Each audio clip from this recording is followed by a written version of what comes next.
Hello dear friends, मैं सचिन दक्ष स्वागत करता हूँ आप सभी का आपके अपने प्यारे से यूट्यूब चैनल ड्रीम टॉपर में। तो डियर फ्रेंड्स, आज की इस वीडियो में हम बात करने वाले हैं ई कॉमर्स की। ई कॉमर्स में जो बीकॉम ई कॉमर्स है, इसका पार्ट हम 4 देखने वाले हैं, यानी कि यूनिट नंबर 4। यूनिट नंबर जो आपकी 4 है वो है आपकी ऑपरेशन ऑफ ई कॉमर्स। देखते हैं और समझते हैं हमारा ई कॉमर्स यानी ऑपरेशन ऑफ ई कॉमर्स क्या होता है।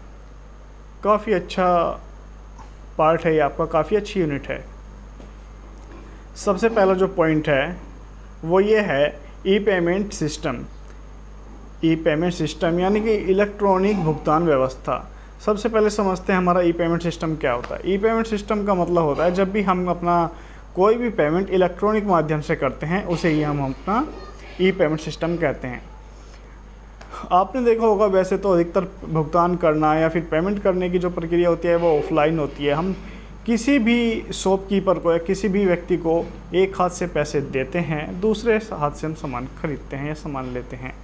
लेकिन ई पेमेंट सिस्टम में क्या होता है, आपका जो भी पैसा है वो बैंक टू बैंक या फिर वॉलेट टू वॉलेट या फिर आप कह सकते हैं डिजिटली माध्यम से दूसरे के अकाउंट में जाता है, दूसरे के पास पैसा जाता है। आप इलेक्ट्रॉनिक माध्यम से अपना पेमेंट करते हैं, इसे ही हम ई पेमेंट सिस्टम कहते हैं।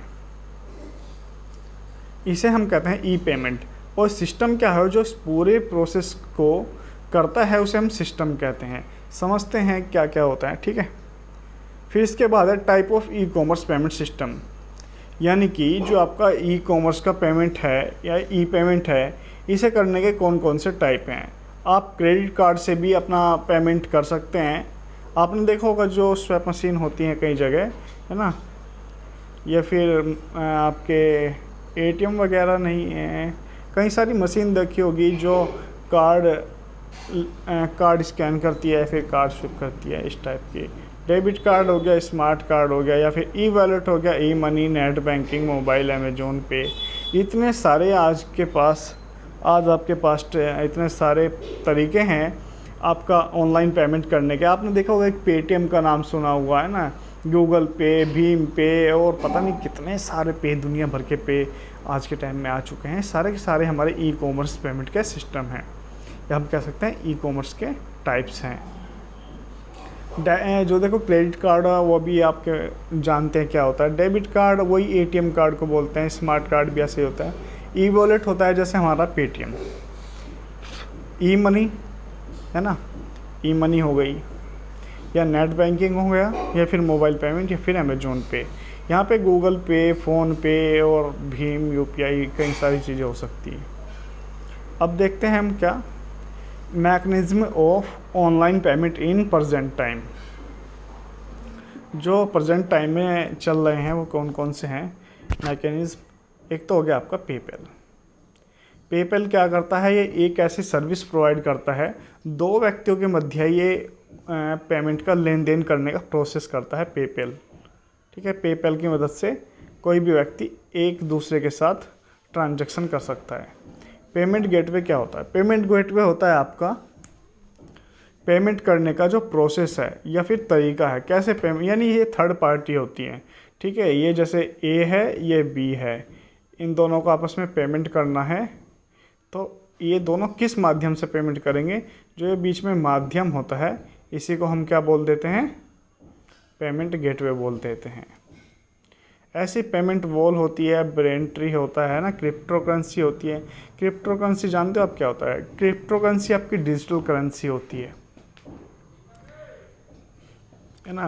हालांकि ये हमारा टॉपिक नहीं है, क्रिप्टो करेंसी एक काफ़ी बड़ा टॉपिक है। अगर इसे पढ़ने बैठ गए तो हमारा काफ़ी सारा जो टाइम है वो वेस्ट हो जाएगा, इसलिए हम इसके बारे में ज़्यादा बात नहीं करेंगे।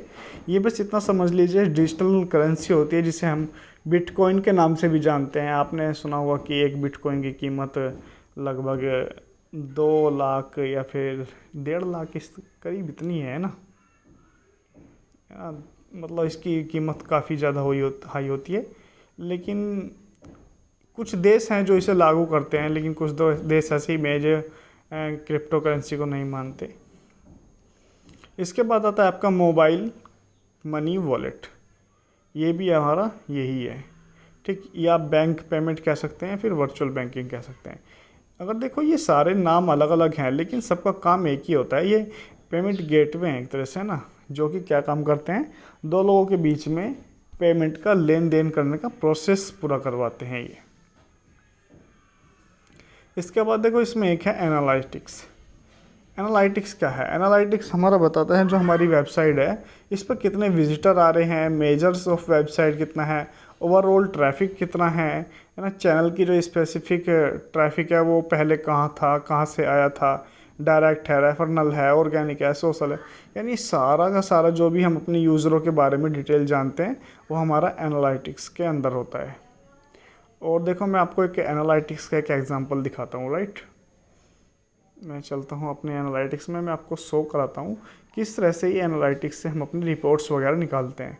देखो जो ये एनालिटिक है गूगल एनालिटिक है, ठीक है। जस्ट 1 मिनट, ये मेरी वेबसाइट, ये मेरी वेबसाइट का एनालिटिक्स है, जो हमारी वेबसाइट है उस पर देखो यहाँ पे जो रियल टाइम आ रहा है आप देख पाएंगे, रियल टाइम में 24 यूज़र मेरी वेबसाइट पे पढ़ रहे हैं, है ना। ऑडियंस ओवरऑल कितना है, ये इतना है। इस तरह से हम अपना ट्रैफिक देख सकते हैं।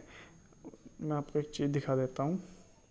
जैसे ही आप यहाँ पे मेन्यू पे क्लिक करते हैं तो ऑडियंस पे क्लिक करते हैं, देखो ऑडियंस के बारे में हमें कितनी सारी चीज़ें पता लग सकती हैं, कौन सी लैंग्वेज यूज़ कर रहा है, कहाँ से आया है, रिटर्न वर्सेस न्यू कितने हैं ना, कौन सा ब्राउज़र यूज़ कर रहा है, नेटवर्क कौन सा यूज़ कर रहा है, मोबाइल कौन सा यूज़ कर रहा है ना, या फिर मोबाइल डिवाइस, यानी सारी चीज़ें हम आराम से पता लगा सकते हैं। जैसे सपोज करो मैं लोकेशन पे क्लिक कर देता हूँ तो ये मुझे दिखाएगा कि आपके इंडिया से हैं, यूनाइटेड स्टेट्स है, पाकिस्तान से, फिलीपींस, बांग्लादेश ना, और इस पर मोर पे क्लिक करता हूँ, देखिए सारी की सारी लिस्ट मेरे सामने आ जाती है।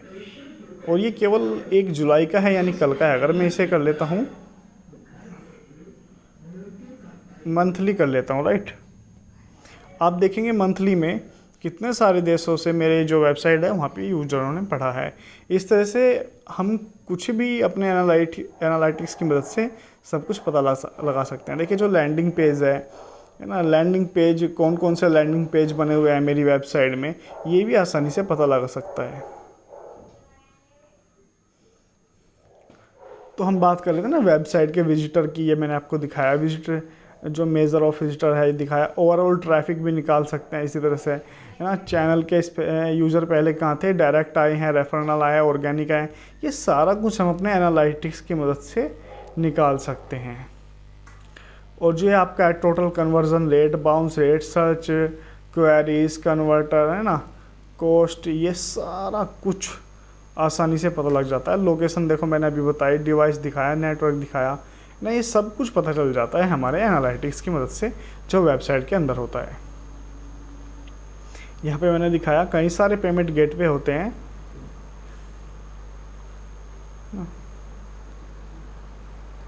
देखो 1 मिनट, मैं आपको एक चीज़ दिखाना चाहता हूँ। हम सबसे पहले अपने क्रोम ब्राउज़र पे चलते हैं, राइट। हम देखते हैं जो पेमेंट गेटवे क्या है, ठीक है। देखो जो रेज़र पे है, रेज़र पे भी एक पेमेंट गेटवे है, ठीक है। एक टू चेक आउट है, ये भी पेमेंट गेटवे ही है। ये एक वेबसाइट है जो क्या काम करती है ना, ये एक तरह से एक प्रोडक्ट लॉन्च करती है, डिजिटल प्रोडक्ट हमें देती है वेंडर्स और जो क्या बोलते हैं ना, जो शॉपकीपर्स हो गए या फिर मैन्युफैक्चरर हो गए, या फिर हम बोल सकते हैं जो भी कोई बिजनेसमैन हो गया, उन्हें और जो हमारे कंज्यूमर है उन दोनों के बीच में एक ऐसा माध्यम बनाती है जिससे आसानी से पैसों का लेन देन कर सके। एक आपका इंस्टामोजो है, इंस्टामोजो भी आपका क्या है, पेमेंट गेटवे है। देखो यहाँ पे इसकी डेफिनेशन भी लिखी है, a payment gateway is a technology used by merchant to accept debit और क्रेडिट कार्ड, राइट। जो मर्चेंट्स होते हैं, एक ऐसी टेक्नोलॉजी है पेमेंट गेटवे जो कि मर्चेंट्स यूज़ करते हैं डेबिट कार्ड और क्रेडिट कार्ड से पैसे लेने के लिए, या फिर हम बोल सकते हैं डेबिट कार्ड और क्रेडिट कार्ड तो खैर है ही, और आज के टाइम में तो कई सारी टेक्नोलॉजी भी आ गई हैं जो कि यूज़ की जाती है। फिर लिखा है that term includes not only the physical card reading device found in bricks and mortars retail stores but also the payment processing portals found in online stores, right.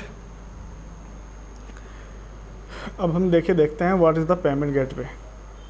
With example. यहाँ पे भी वही चीज़ लिखी हुई है।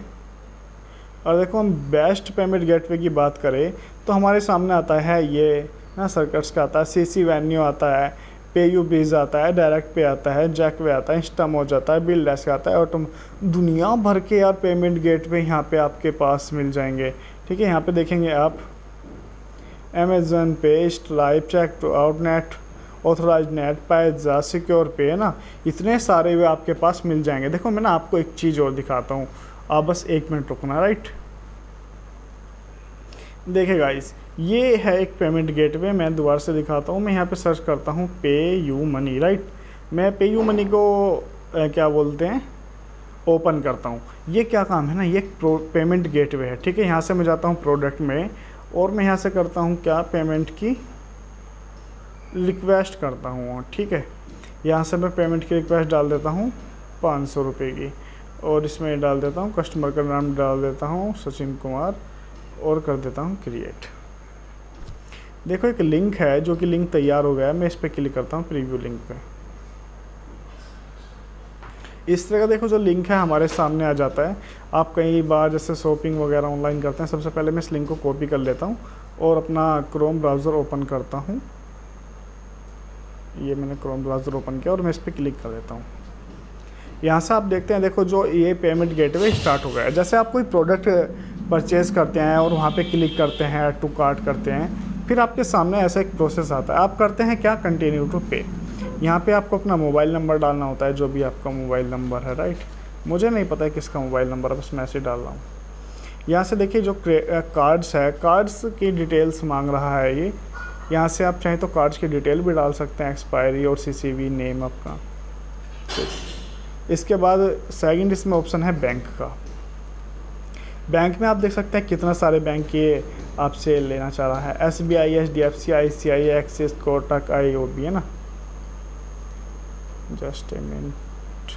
राइट, इसके बाद UPI है। अगर आप पेमेंट चाहें तो UPI से भी कर सकते हैं। वॉलेट है, वॉलेट से भी कर सकते हैं। इसमें डिफरेंट टाइप्स के वॉलेट्स यहाँ पे अवेलेबल हैं। तो जो एक मर्चेंट्स को और क्या बोलते हैं, कंज्यूमर के बीच में जो सर्विस प्रोवाइड कर रहा है ना, इसे ही हम हमारा पेमेंट गेटवे बोलते हैं। जो ये पे यू मनी है, ये भी आपका एक पेमेंट गेटवे की टाइप्स का होता है, या आप बोल सकते हैं पेमेंट गेटवे ही होता है।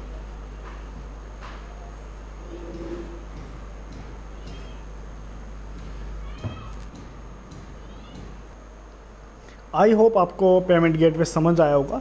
इसके हम 1-2 एग्जांपल और देखते हैं। राइट, सबसे पहले हम अपना क्रोम ब्राउज़र ओपन करते हैं और यहाँ से हम कुछ भी चीज़ परचेज़ करने की कोशिश करते हैं। सपोज हमें चाहिए क्या, हम एक मोबाइल ख़रीदना चाहते हैं। राइट, अराउंड 10,000 रुपीज़ के अंदर। यहाँ पे देखिए जो फ्लिपकार्ट है या फिर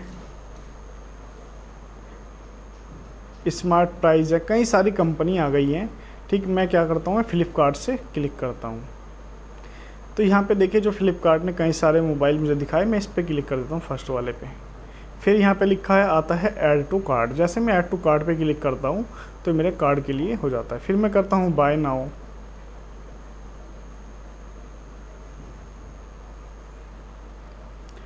देखो जो ये डिटेल, अरे क्या हो गया इसमें, देखो जो डिटेल पूछी जा रही है ना, ये मैं डायरेक्ट फ़्लिपकार्ट को तो जानता नहीं, मैं फ़्लिपकार्ट को कैसे पेमेंट कर सकता हूँ।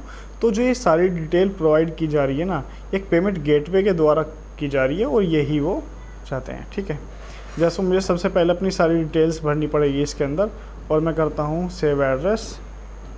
इसके बाद हम जाते हैं नेक्स्ट, और फिर ये देखो इस पर मैं करता हूँ कंटिन्यू पे क्लिक। देखो जो ये प्रोसेस देख रहे हैं ना आप, यही होता है आपका payment gateway. UPI, wallets, credit card, debit card, net banking, EMI, इतने सारे जो ऑप्शन है ना, ये ऑप्शन वगैरह प्रोवाइड करने का जो काम करती है, जौन सी कंपनी करती है, उसे ही हम बोलते हैं पेमेंट गेटवे। यानी जो मर्चेंट और कंज्यूमर के बीच में पेमेंट का लेन देन करती है, उसे ही आप पेमेंट गेटवे बोलते हैं। राइट, चलते हैं अपने PDF की ओर। मैंने आपको दिखाया, कई सारे ऑप्शन दिखाए, है ना।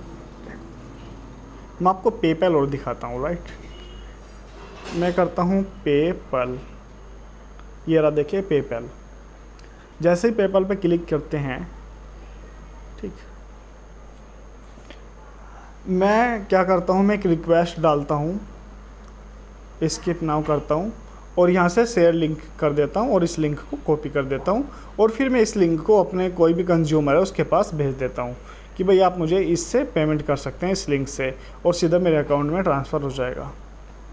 जैसे कोई भी अननोन पर्सन इस लिंक पे क्लिक करता है, ठीक है, तो वो यहाँ पे देखेगा रिक्वेस्ट है या फिर सेंड है, वो करेगा सेंड और वो यहाँ से आईडी पासवर्ड डालेगा और जैसे मैं यही डाल देता हूँ और करेगा लॉगिन।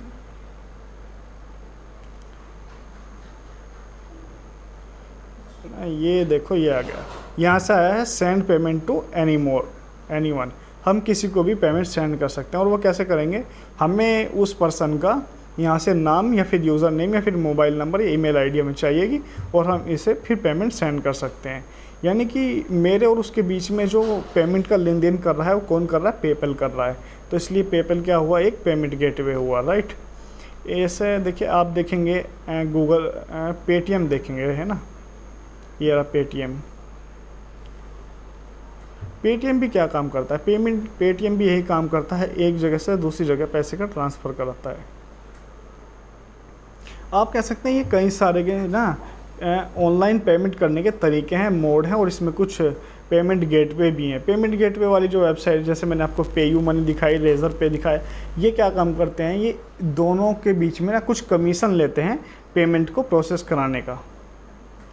जैसे मैंने आपको अभी पेयू मनी दिखाया, अगर आप मुझे उससे 10 रुपये सेंड करते हैं तो मेरे अकाउंट में केवल 9.5 रुपये ही आते हैं, यानी 50 पैसे पेयू मनी खा जाता है। तो वो अपना प्रोसेस कराने का जो फीस है या फिर चार्जेस है वो कलेक्ट कर लेता है, वो हमसे ले लेता है। इस तरह से अगर आप अपनी वेबसाइट बनाना चाहते हैं और उसमें पेमेंट गेटवे लगाना चाहते हैं तो उसको आपको कमीशन वगैरह देना ही पड़ेगा। इस तरह से देखो पेमेंट वेल है होगी या फिर ब्रेंटे होगी, क्रिप्टो करेंसी होगी, ठीक। क्रिप्टो करेंसी के बारे में भी थोड़ा सा जान लेते हैं, what is the crypto currency.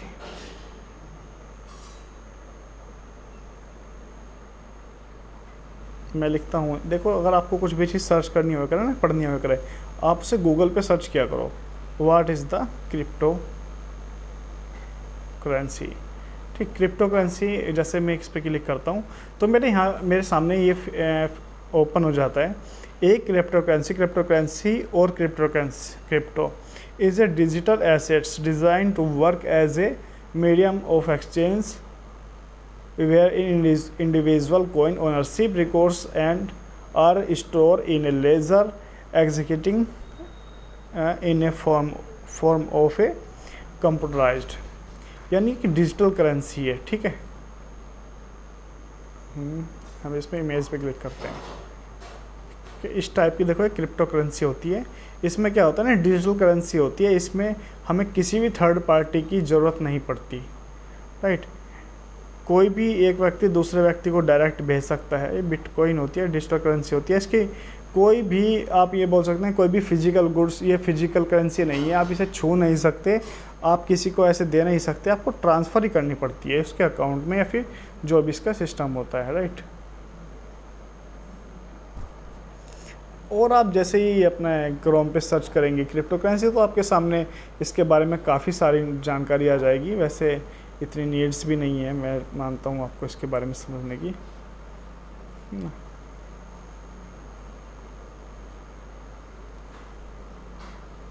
देखिए यहाँ से आप देख सकते हैं ना, क्रिप्टो करेंसी एक ऐसी मुद्रा है जो कंप्यूटर एल्गोरिथम पर बनी होती है। यह एक स्वतंत्र मुद्रा है, इसका कोई मालिक नहीं होता। यह करेंसी किसी भी एक अथॉरिटी के काबू में नहीं होती। अन्य रुपये, डॉलर, यूरो या अन्य मुद्राओं की तरह इस मुद्रा का संचालन किसी राज्य, देश, संस्था या सरकार द्वारा नहीं किया जाता। समझे ना। तो ये एक ऐसी करेंसी है, इसका कोई मालिक नहीं होता। जैसे हमारी रुपए है वो इंडिया की है ना, डॉलर है वो अमेरिका का है। इस तरह इसकी कोई एक मालिक नहीं है कि भाई किसने चलाई है, किसने बनाई है, कौन इसका ओनर है, क्या है ना, ऐसा नहीं होता। इसके बाद हम फिर चलते हैं अपने पीडीएफ की ओर। देखिए जो बैंक पेमेंट है, आप इसके बारे में भी जानते हैं, सब कुछ जानते हैं आप। और मैंने आपको बताया एनालिटिक क्या होता है। जो हमारी वेबसाइट पे विजिटर्स आते हैं उनको मेजर करने का एक तरीका होता है या टूल होता है एक एनालिटिक्स, जिसकी मदद से हम अपने यूजर्स को अच्छे से पहचान सकते हैं, जान सकते हैं कि कौन सा यूज़र हमारे कहाँ से आ रहा है, ताकि हम उस पर अच्छे से वर्क कर सकें। सपोज करो जो मेरा सबसे ज़्यादा यूज़र है वो डायरेक्ट आ रहा है, रेफरल से कोई भी यूज़र नहीं आ रहा, तो फिर मैं रेफरल पे इतनी मेहनत क्यों करूँगा, है ना। मैं सबसे जो ज़्यादा मेहनत है डायरेक्ट पे करूँगा। और सपोज जो ये सबसे नीचे सोशल लिखा हुआ है, सपोज सोशल से मुझे अच्छे खासे विजिटर्स आ रहे हैं, तो फिर मैं सोशल मीडिया पे भी अपनी अच्छी खासी कमांड बनाऊंगा, क्योंकि मुझे लगेगा ना कि हाँ भाई यहाँ से भी मेरा ट्रैफिक आता है। तो ये एक एनालिटिक्स का टूल होता है जो हमें बताता है। फिर ये total conversion, bounce rate, search trend क्या है, कि करंट में क्या ट्रेंड में चल रहा है, वही आपका सर्च का ट्रेंड्स होता है। यानी कि जो आपकी ऑडियंस है वो क्या देखना चाहती है और क्या वो ट्रेंड में चल रहा है, क्या वो सर्च कर रही है, उसके हिसाब से आप एक बार सर्च ट्रेंड ज़रूर मालूम करें, ताकि आप अपने ये जो गुड्स हैं उन्हें और ज़्यादा बेटर बना सकें आज के करंटली ट्रेंड्स के अनुसार। क्वेरी क्या होती है? क्वेरी होती है जब भी कोई विजिटर आपको कोई भी कुछ पूछताछ करना चाहता है, वो आपके प्रोडक्ट के बारे में कोई भी जानकारी लेना चाहता है, उसे आप क्वेरी बोलते हैं। Cost per lead, cost per lead का मतलब होता है कि हमारी जो एक लीड है, यानी एक कस्टमर को आने के लिए हमारा कितना खर्च जा रहा है। सपोज हम 10,000 रुपये का एडवर्टाइजमेंट करते हैं और उसके बाद हमारे पास ओनली 100 ही कस्टमर आते हैं, तो हम बोल सकते हैं अगर हमारी क्या बोलते हैं कॉस्ट पर लीड आई वो कितने 100 रुपये आई, राइट। यानी 100 रुपये एक कस्टमर के ऊपर हमारा खर्चा हुआ लाने के लिए। अब आपको 100 रुपये भी निकालने हैं और जो उसका आपका प्रोडक्ट है वो भी आपको बेचना है। फिर है आपका रेट ऑफ रिटर्न विजिटर, यानी जो आपके रिटर्न विजिटर हैं जिन्होंने आपसे पहले ही माल कुछ ख़रीदा है, फिर आपके पास पहले आए हैं, वो क्या दोबारा भी आपके पास आते हैं? क्या आपकी जो सर्विस है वो इतनी बेटर है कि कोई भी विजिटर आपके पास दोबारा आना चाहता है? तो आपको इस चीज़ का भी काफ़ी ज़्यादा ध्यान रखना पड़ता है रेट ऑफ रिटर्न विजिटर का। अगर आपका रेट ऑफ रिटर्न विजिटर कम है तो आप समझिए कि जो आपके प्रोडक्ट्स हैं या फिर आपकी सर्विस है उसमें कुछ ना कुछ कमी है, तभी तो जो आपका विजिटर है वो आपके पास दोबारा नहीं आ रहा, यानी कि वो आपसे खुश नहीं है, इसलिए वो आपके पास दोबारा नहीं आना चाहता। तो आपको इस पर भी काफ़ी ज़्यादा काम करना पड़ता है। फिर आपका मोबाइल ट्रैफिक, मोबाइल ट्रैफिक क्या होता है? यानी जो आपका ट्रैफिक है, यानी आपके विजिटर हैं वो मोबाइल से कितने आए हैं, है ना, वो मोबाइल यूज़ कर रहे हैं, फिर लैपटॉप यूज़ करते हैं, इस तरह का भी आप कोई क्या बोलते हैं ये पता लगा सकते हैं। फिर आपके लोकेशन, कि आपके जो सबसे ज़्यादा विजिटर हैं वो कौन सी लोकेशन से आ रहे हैं, आपको फिर उसी लोकेशन पे ज़्यादा फोकस करना चाहिए। और डिवाइस का भी आप पता लगा सकते हैं कौन से डिवाइस के में सबसे ज़्यादा ओपन होती है वो नेटवर्क। देखिए इसके बाद एक हमारा जो ऑप्शन है वो है टूल फॉर प्रमोटिंग वेबसाइट, यानी कि कुछ ऐसे टूल्स बताए गए हैं जिससे हम अपनी वेबसाइट को प्रमोट कर सकते हैं, अच्छा खासा अपना विजिटर ला सकते हैं, या फिर कुछ ऐसे टूल्स जिनकी हेल्प से विजिटर लाने में आसानी होती है, या फिर हमारी जो कस्टमर हैं, लीड्स हैं, है ना, उसमें आसानी होती है। सबसे पहले मैंने यहाँ पे नाम दिया है मेलचिम्प का। मेलचिम्प क्या है बेसिकली, मैं आपको इसे डायरेक्ट दिखाता हूँ, राइट। मैं यहाँ से ओपन करता हूँ मेलचिम्प। देखिए मैं इसके बारे में सबसे पहले आपको बता देता हूँ बेसिकली छोटी सी एक जानकारी। मेलचिम्प क्या होता है?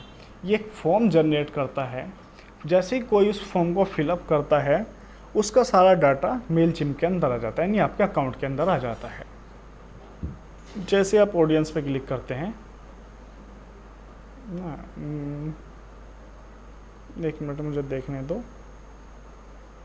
Late me check. Subscriber, there is no any subscribers, क्योंकि मैं इसे ज़्यादा यूज़ नहीं करता, ये केवल मैंने आपको दिखाने के लिए ही है ना।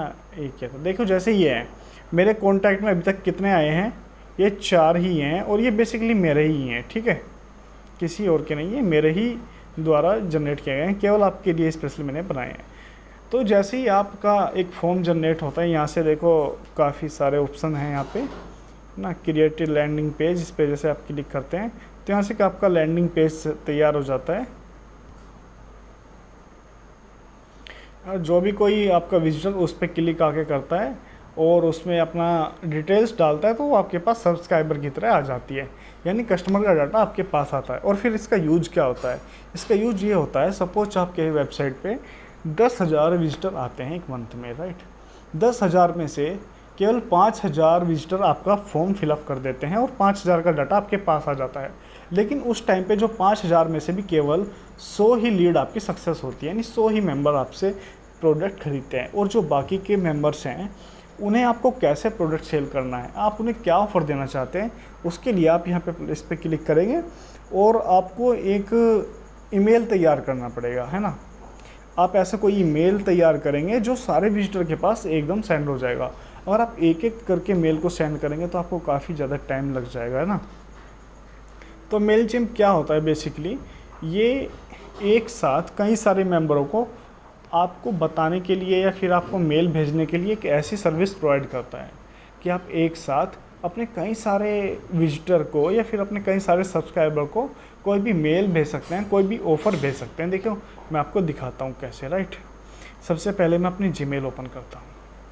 जैसे ही मैं अपनी जीमेल ओपन करता हूँ तो देखो मैं थोड़ा सा नीचे की ओर जाता हूँ, मैं देखता हूँ किसी ने कोई मुझे ऑफ़र भेजा है तो मैं आपको उसी का एक एग्ज़ाम्पल देता हूँ।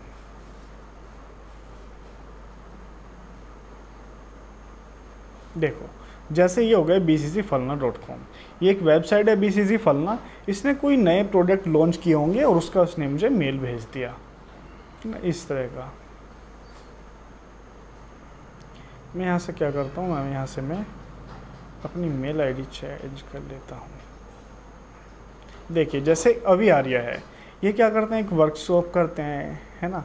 तो इन्होंने मुझे क्या किया, यहाँ से अपना एक मेल तैयार करके भेज दिया। इन्होंने बेसिकली केवल मुझे ही नहीं भेजा, पता नहीं ये मेल कितने लोगों के पास गया होगा, क्योंकि जो मेरी मेल आईडी है वो उनके डाटाबेस में रजिस्टर्ड है। जैसे अप स्टॉक्स हुआ, अप स्टॉक्स भी तो ऐसे करते हैं। इन्होंने भी क्या किया, इन्होंने भी ऐसे ही बिल्कुल मेल भेजा। ICICI डायरेक्ट हुआ, ओथ हुआ, ICICI डायरेक्ट है ना। और अभी आर्या का फिर दोबारा ये कुक्योरा डाइजेस्ट है। यानी इस तरह के कई सारे जो मेल हमें आते हैं, कंपनियों वगैरह के मेल आते हैं, वो सारे के सारे बेसिकली मेलचिम्प हुआ या फिर इस तरह की कई सारी सर्विसेज हैं जो कि इनकी मदद से आते हैं। तो ये भी मेलचिम्प आपके जो ऑडियंस है या फिर आपके बिज़नेस को प्रमोट करने के लिए एक काम करती है। बस आपके पास आपके सब्सक्राइबरों का डाटा होना चाहिए, फिर आप उन्हें आराम से मार्केटिंग कर सकते हैं, अपने प्रोडक्ट्स के बारे में आसानी से बता सकते हैं। देखिए इसके बाद देखिए आपकी लाइव चैट। लाइव चैट भी आपके बिज़नेस को प्रमोट करने में काफ़ी ज़्यादा मददगार होती है। वो कैसे, सपोज आपने आपकी वेबसाइट वगैरह बनाई हुई है, आपका अपना ई-कॉमर्स प्लेटफॉर्म तैयार किया हुआ है, कोई भी कस्टमर आता है वो कोई भी डिटेल की जानकारी लेना चाहता है। आपने बेसिकली कुछ जानकारी हैं, कुछ डिटेल्स हैं अपनी वेबसाइट में वो डाली हुई है, लेकिन वो आपकी वेबसाइट आपकी जो डिटेल हैं उससे सहमत नहीं है, वो हैप्पी नहीं है, वो उस प्रोडक्ट के बारे में कुछ और जानकारी लेना चाहता है। तो वो आपसे लाइव कांटेक्ट कर सकता है, लाइव चैट कर सकता है और वो कुछ भी आपसे पूछ सकता है उसके बारे में। या फिर आप कह सकते हैं सपोज जो आपका कस्टमर है उसे कोई प्रॉब्लम हो रही है पेमेंट करने में, या फिर कोई भी ऐसी प्रॉब्लम आ रही है जो कि वो उसका सॉल्यूशन चाहता है, तो वो आपसे डायरेक्ट लाइव चैट की मदद से आपसे कांटेक्ट कर सकता है। फिर इसमें एक टूल है गूगल एनालिटिक्स। गूगल एनालिटिक्स क्या है ये मैंने आपको अभी बताया था, मैं इसके बारे में आपको एक बार फिर बता देता हूँ। देखिए ये रहा आपका एनालिटिक्स। एनालिटिक्स पे जब भी आप क्लिक करते हैं तो ये आपको डिटेल्स बताता है आपकी वेबसाइट की। अभी मेरी वेबसाइट पे 20 के आसपास नंबर ऑफ़ यूज़र्स थे, अभी 11 रह गए हैं। ये घटती बढ़ती रहता है, नहीं इसका कुछ भी फिक्स नहीं रहता है, ये कब अप हो जाए और कब डाउन हो जाए।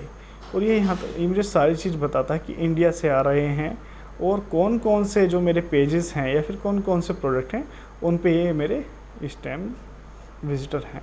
जैसे मैं ऑडियंस पे क्लिक करता हूँ तो यहाँ पे ओवरव्यू आ जाता है।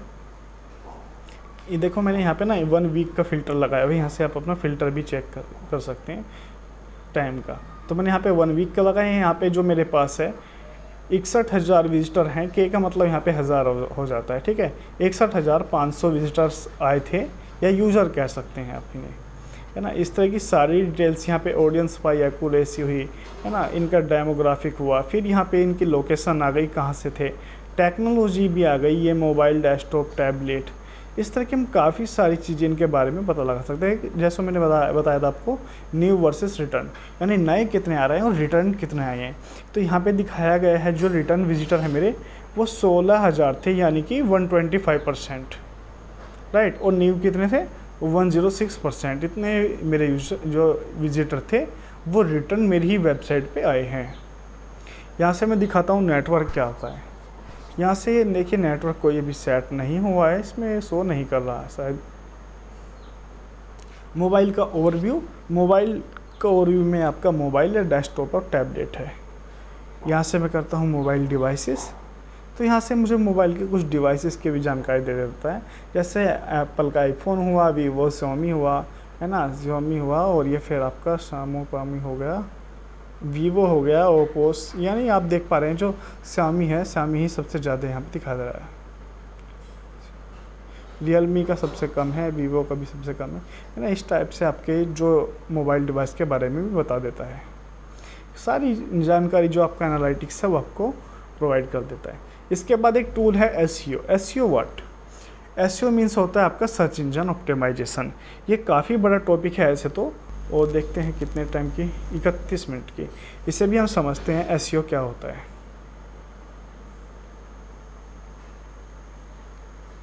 ऐसे होता है आपका सर्च इंजन ऑप्टिमाइजेशन, है ना।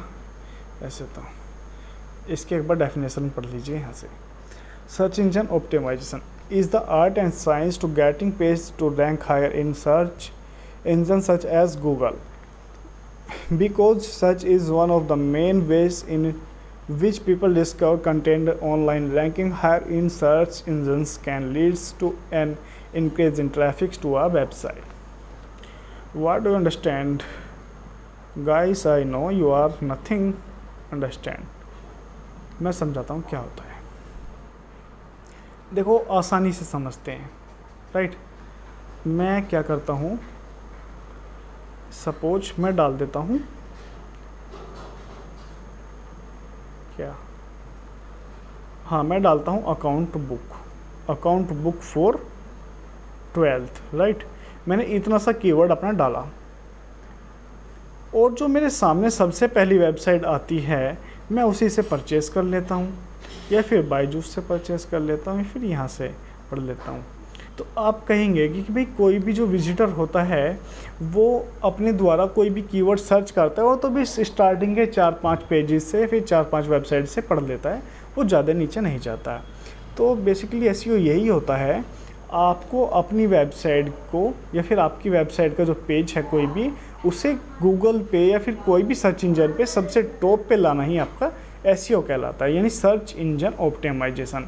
जो आपका सर्च इंजन है, जैसे गूगल हुआ, बिंग हुआ, याहू हुआ, है ना, इस तरह के सर्च इंजन है, इनकी सर्च में आपको टॉप पे आना, वही आपका सर्च इंजन कहलाता है। अपनी वेबसाइट को टॉप पे लाना, जो कि आपकी वेबसाइट पे ज़्यादा से ज़्यादा विजिटर आ सकें, वो आपका सर्च इंजन कहलाता है। बस कम शब्दों में समझेंगे, इसके बारे में ज़्यादा मैं आपको बताऊंगा भी नहीं, और ना ही आपके सिलेबस से ये क्या बोलते हैं रिलेट करता है। बस ये है कि आपको एक छोटी मोटी सी इसके बारे में नॉलेज होनी चाहिए। इसके बाद आता है आपका Google local business. Google local business क्या होता है? ये आपका बिजनेस पेज होता है। मैं इसको दिखाता हूँ, राइट। जैसे यहाँ पे मैं लिख देता हूँ SDAK24, ठीक। अरे ये तो ओपन ही हो गया ना, ये SDAK24 यार, ये हाँ। तो यहाँ पे देखो, जैसे मैं ये कीवर्ड डाला तो यहाँ मेरे सामने आएगा योर बिजनेस ऑन गूगल। इस तरह से जो हमारा ये बिज़नेस शो करता है गूगल यहाँ पे, यानी ये मेरा बिज़नेस पेज दिखाया, ये रिव्यू दिखा रहा है, यहाँ से कितने रिव्यू हैं और क्या है, किस टाइप्स का है ना। ये सारी जो जानकारी है ये बिज़नेस पेज के द्वारा ही मुझे दी जाती है। तो ये भी काफ़ी आपकी हेल्प करता है।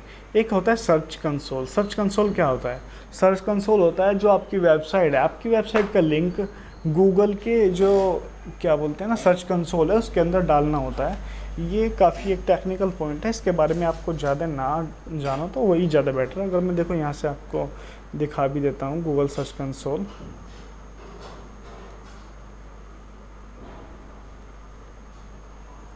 है ना। देखिए गूगल सर्च कंसोल ये रहा आपका, ठीक है। गूगल सर्च कंसोल जैसे मैं इस पर क्लिक कर देता हूँ,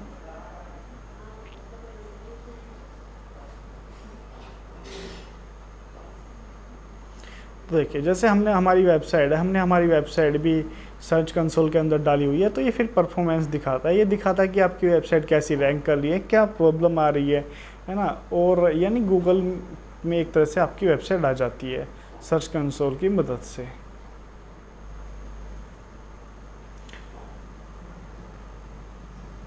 ओके, और आप जानते हैं देखो ये सारा जो एक लास्ट मैंने पॉइंट लिखा है, risk management for e commerce या फिर ई पेमेंट। जो आप ऑनलाइन पेमेंट करते हैं इसमें थोड़ा सा रिस्क तो होता ही है, आपका पेमेंट सक्सेस हो या ना हो, या फिर सपोज किसी थर्ड पार्टी के हाथ में लग जाए, ये आप समझते हैं ना। जैसे आपने कोई ऑनलाइन कोई प्रोडक्ट देखा और वो फ्रॉड हुआ, उसने आपसे पेमेंट तो ले लिया लेकिन आपको प्रोडक्ट घर पे आपके भेजा ही नहीं या फिर आपको डिलीवर नहीं किया, तो इस तरह का थोड़ा सा रिस्क होता है। लेकिन एक ट्रस्ट भी मैं आपको यही प्रीफर करूँगा, जब भी आप किसी भी ऑनलाइन शॉपिंग करें, फिर कोई भी ऑनलाइन सर्विस लें या परचेज़ करें, तो उसके बारे में एक उसका जो ट्रस्टेड ब्रांडेड है उसे ज़रूर चेक कर लें। चेक करने का क्या तरीका है, सबसे पहले अगर आप कोई भी प्रोडक्ट ख़रीदना चाहते हैं, आपको उसके रिव्यू वगैरह चेक कर लेने चाहिए। कैसे, वो देखिए मैं आपको दिखाता हूँ एक सेकंड के अंदर। जैसे ये अमेज़ॉन पे मैं क्लिक करता हूँ, यहाँ से अगर मुझे सपोज मुझे एक लैपटॉप चाहिए ना, यहाँ पे लैपटॉप स्टैंड चाहिए मुझे, ये इनमें से कोई प्रोडक्ट चाहिए, तो मैं क्या करता हूँ, यहाँ से सबसे पहले मैं रिव्यू चेक करता हूँ। यानी कि देखो इस पे 3200 रिव्यू हैं, इस पे 1600 रिव्यू हैं, इस पे 700 रिव्यू हैं। यानी मेरी नज़रों में सबसे ज़्यादा रिव्यू जिस भी प्रोडक्ट पे होंगे, मैं उस प्रोडक्ट को ज़्यादा अच्छा मानता हूँ। और फिर मैं क्लिक करता हूँ, मैं रिव्यू के ऊपर क्लिक करता हूँ और मैं यहाँ से रिव्यू चेक करता हूँ कि भाई रिव्यू क्या बोलते हैं। यहाँ से मैं करता हूँ कस्टमर रिव्यू, और यहाँ से मैं ये रैंकिंग चेक करता हूँ कोई भी ऑनलाइन प्रोडक्ट ख़रीदने से पहले कि ये ग्राफ कैसा है। अगर सपोज ये 1-2 का सबसे ज़्यादा है और जो 5 स्टार रेटिंग है वो कम है, यानी प्रोडक्ट में कुछ ना कुछ कमी है, लोगों ने उसे जब भी कुछ बैड रिव्यू दिए हैं।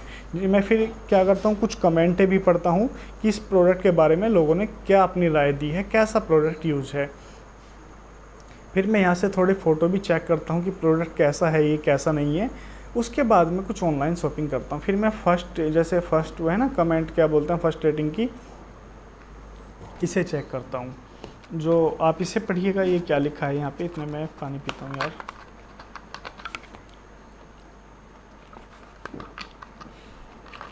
देखो यहाँ पे लिखा है डोंट बाय, है ना। Flashy and low quality. The plastic seems really low quality, expensive when compared to the quality. Its wobbles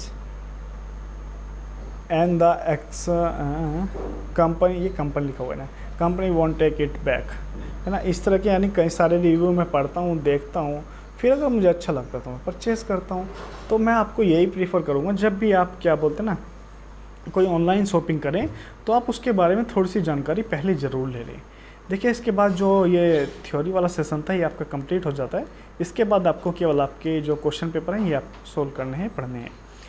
हमारे पास कितना टाइम है, हमारे पास 40 मिनट हो चुकी है। हम 20 मिनट में या फिर 10 मिनट में जितने क्वेश्चन कवर होंगे हम उतने ही करेंगे, और उसके बाद फिर हम अपनी वीडियो ऑफ कर देंगे। ये PDF का जो लिंक है आपको नीचे डिस्क्रिप्शन में मिल जाएगा, आप वहाँ से डाउनलोड कर लेना, और इस सारे क्वेश्चन आपको अच्छे से पढ़ लेने हैं। आपके एग्ज़ाम में इससे बाहर कुछ भी नहीं आने वाला, ट्रस्ट में। क्वेश्चन नंबर फर्स्ट है, ऑनलाइन बैंकिंग के माध्यम से अपनी सेवाएं प्रदान की जाती है। तो यहाँ पे है जो ऑनलाइन बैंकिंग की मदद से ये सारी सेवाएं प्रदान की जाती हैं, यानी उपरोक्त सभी है ना। देखिए मैं इसमें से कोई जो कुछ खास क्वेश्चन होगा वो बता दूंगा, मैं सारे नहीं बताऊंगा यार। देखो मैं ऐसे तो केवल आपको रीडिंग ही तो करके सुनाऊंगा ना, इससे ज़्यादा बेटर ये है कि आप अपने आप से पढ़ लेना इसको। निम्नलिखित में से कौन, हाँ मैं आपको एक चीज़ और बताता हूँ। देखो जैसे आप BCom 3rd ईयर में हैं, है ना, सबसे पहले आपको क्या करना है, अपने क्रोम ब्राउज़र में आना है और ये वेबसाइट ओपन करनी है dreamtopper.in। जैसे ही आप इस वाली वेबसाइट को ओपन कर लेंगे, राइट, इसका लिंक भी मैं आपको नीचे डिस्क्रिप्शन में दे दूंगा। फिर आपको क्या करना है, इस मेन्यू पर जाना है। इसके बाद आपको करना है बीकॉम ऑनलाइन टेस्ट पे क्लिक। सॉरी गाइस, इसमें कुछ प्रॉब्लम्स आ रही है, जस्ट ए 1 मिनट प्लीज़।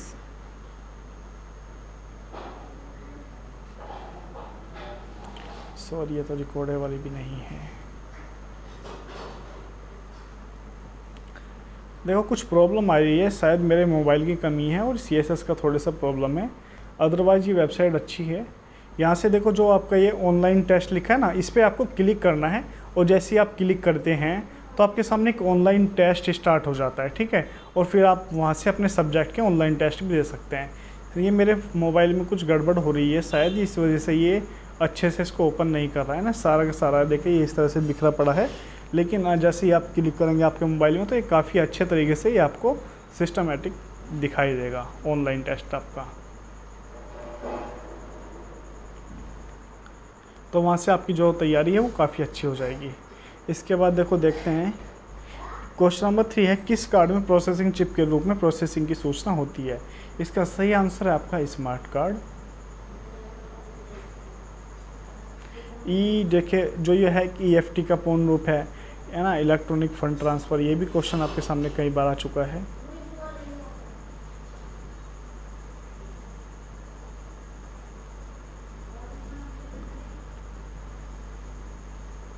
देखो एक क्वेश्चन नंबर 10 है, एक बड़ा डेटा सेंटर जो क्रेडिट कार्ड ट्रांजैक्शन की प्रक्रिया करता है और व्यापारियों को धन देता है, क्या कहलाता है, प्रोसेसर।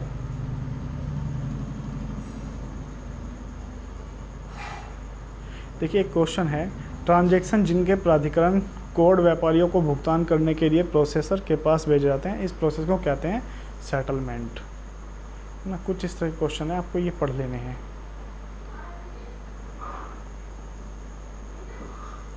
तीसरे पक्ष के खाते में धन हस्तांतरित करना कहलाता है क्या, भुगतान करना कहलाता है। ओके डियर, जो ये सारे क्वेश्चन है आपको पढ़ लेना। मैं इसमें सारे क्वेश्चन इससे जो भी रिलेटेड है वो सारे के सारे क्वेश्चन इसमें मैंने आपको डाले हुए हैं, ये दिए हुए हैं ना। ये आपको पूरा PDF पढ़ के जाना है और ट्रस्ट करना है यार, इससे बाहर कुछ भी नहीं आने वाला आपका।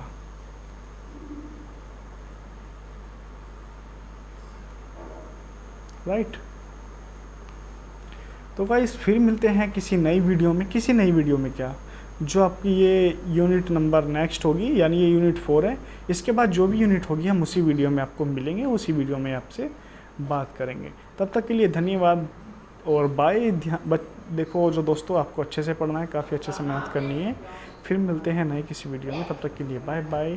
अपना ख्याल रखिएगा, अपने घर वालों का भी ख्याल रखिए और अपनी वाली का भी ख्याल रखिएगा, सबका ख्याल रखिएगा। धन्यवाद, बाय बाय।